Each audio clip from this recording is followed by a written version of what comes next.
How to cancel subscription for Paramount Plus 2025.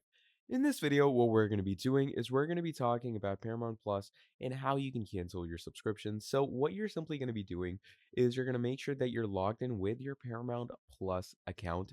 And once you're in there, do make sure to go over to your account settings. And once you've gone to your account settings, it's basically going to show you this on the left hand side of categories where it's going to say subscription and billing, and you're simply going to go over here to subscription and click on cancel subscription.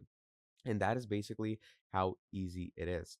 And once you go on cancel subscription, just click on yes, cancel, and that should easily and most simply cancel your subscriptions off of Paramount Plus. Okay, so again, just go over to your subscription and billing, click on cancel subscription, and go ahead, confirm it, and that is how your subscription for Paramount Plus is going to be canceled.